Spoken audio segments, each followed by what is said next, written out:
Hey guys, my name's James. And I'm Ashley. After selling our house and traveling the country for years, we decided to build an RV home base to come back to. Hi, I'm Goose. I'm Affleck. Join us! So the reason we just lifted up the entire soffit and then put it back down on the ground is because we had to notch out for that 4x6 up there on top of the deck. We're actually going to use that as part of the structural stability. So if you see, we got it marked out and I got it notched out right here. So this should set theoretically nicely on top of that right there. And then we should be good to go. We'll see how it actually happens.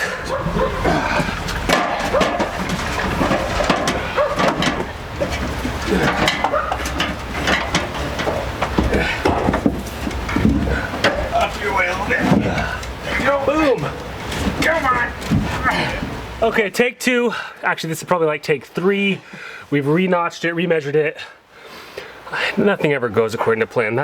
This is a how not to build a house, not a how to build a house video.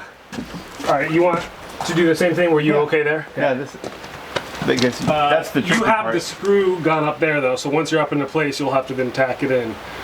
Up on the roof? Yeah. Okay.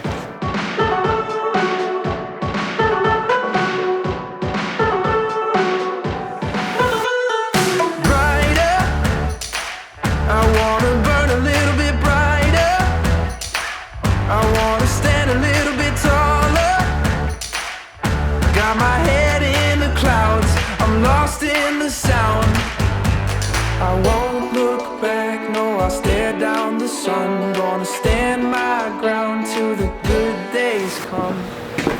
So now that we have our two front soffit boxes put in for the peak, I need to create my soffit boxes for the 40-foot stretch of house on the side. So I'm getting that ready for tomorrow. But to do that, I need to create 20 of these 9-inch with 19-degree angles on there, so I can create my two long ladder, or my four 10-foot ladder pieces that'll go along the side. So right now, I've got to make 20 of these, one for every 2 feet, right? Because 20 times 2 would be 40. Maybe I have to make 21 of them. One of the nice things is I'm getting all of my scrap wood where I have little 12-inch pieces like that, and I can easily make one of these out of a bunch of scrap pieces that would otherwise be thrown away. So I'm kind of glad I've been keeping all of my little pieces, even if they're less than 12 inches long, because all I need is a 9-inch stretch to make this.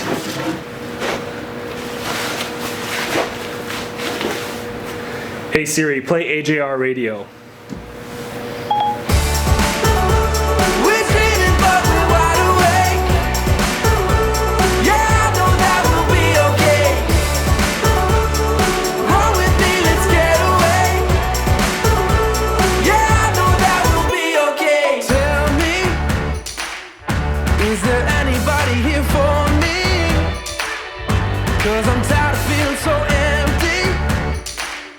Got my feet on the ground, trying to find my way out. I won't look back, got this fire in my blood. You can count on me, let the good days come on. We're dreaming but we're wide awake. Yeah, I know that we'll be okay. Roll with me, let's get away. Yeah, I know that we'll be okay. There's no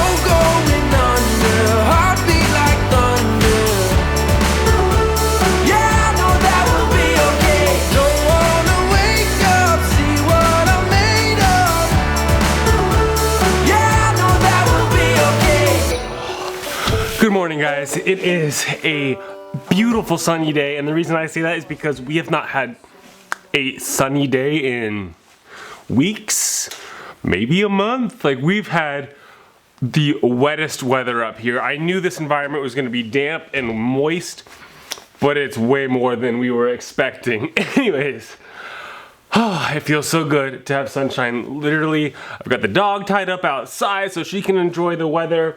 I'm working on outside projects, which feels so good. Whew. Okay, rant over. So as you guys saw yesterday, my father and I got up the 2 soffit boxes for the peak of the house in the front. And last night I was working late into the night constructing this 20-foot section that's gonna go on the side of the house. And this morning I'm starting on another 10-foot section because we need a total of 40 feet of this stuff to place on the outside of the house. I am modifying how I'm doing it this morning, and actually I kind of modified it middle of last night, because if you look over here, this front fascia piece isn't actually attached, and that's because it'll make it not only lighter to lift up and put into place, but it'll make it easier to put some screws directly into the house. And some of you might actually be asking, how are we attaching these soffits? What is the point of these? How does that all work? Because normally your rafters would extend out past your walls a foot, 2 feet, 3 feet, and that's what would give you this little overhang, which helps keep your house dry and clean as far as like rain and whatnot getting up into the house or hitting the walls or the windows. It just really helps with waterproofing. So that kind of answers the why question. We're building these to kind of help with waterproofing, to help keep moisture from possibly getting back up into our house. The how we're doing it is, first off, with good old wood screws, tapping into the OSB is what we did on the front, but then also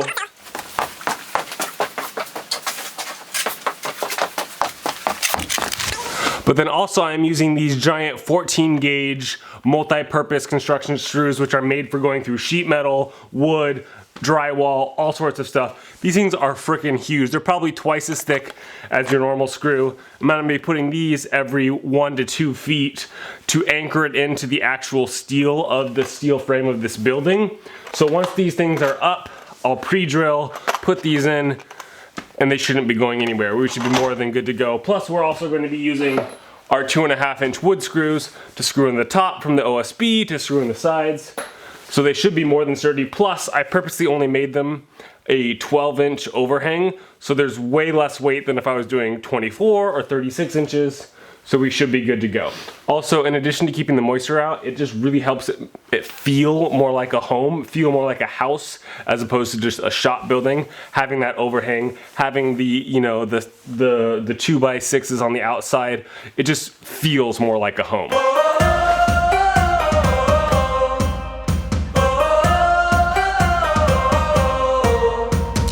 Dark days couldn't see my future staring right in front of me. I used to lay low, thought I could make it on my own. Back, take me back. Forgot all of the love, everything I had. It's time to let it go. All that I've ever known. Oh man, this is exhausting. So what I'm working on now is, as you can see, I've got it marked out 6 inches across the entire edge of the wall there.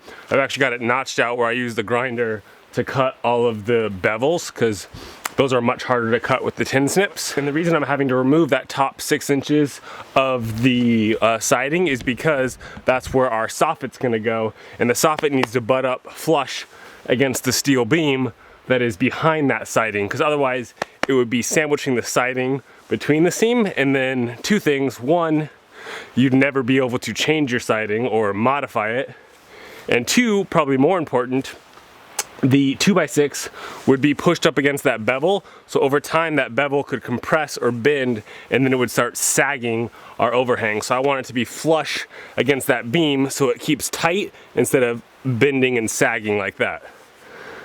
But man, it's proving, you can probably tell I'm out of breath. It is proving really difficult to cut this when it's up in place like this, as opposed to sitting nicely on a table.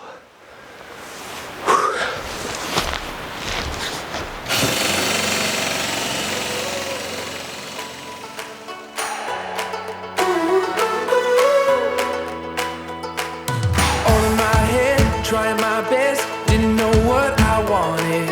Never looked up, never was enough, wishing I could be something. Thunder and rain, losing my way, only made me soar higher. Taking my shot, all that I got, setting my soul on fire. There's only one thing I know, the best is yet to come.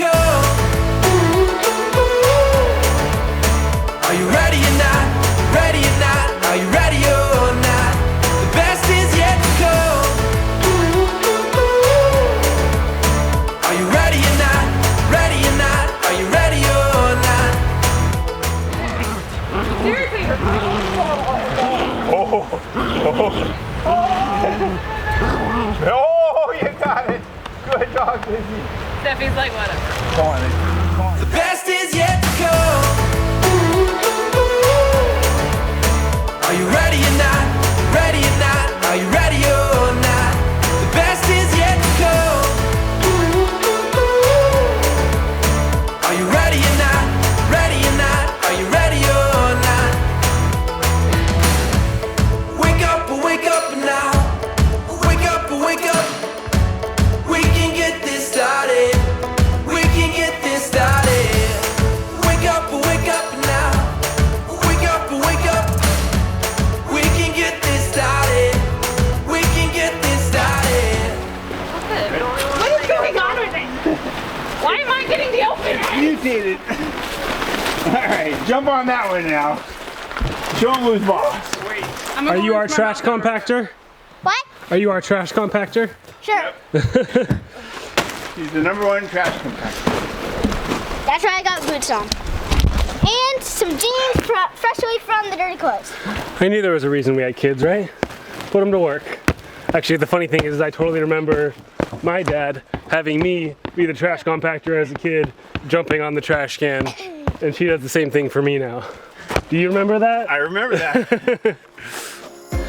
It makes me so happy to be able to have these memories to look back with my dad helping me on this project, and just seeing the girls come together to help. Ashley, the entire family out there helping build this project just makes me so happy. It's gonna be such awesome memories to be able to look back on. But the last thing I need to wrap up for the day is I'm hopping up on the roof to put on one last strip of an ice and water shield up on the peak, just to give that extra waterproofing up there on the ridge, so that way we have no worries about water leaking through. And the next step after that, it makes me so excited to say it, is putting the metal on the roof and being done with it. But that'll be for another day.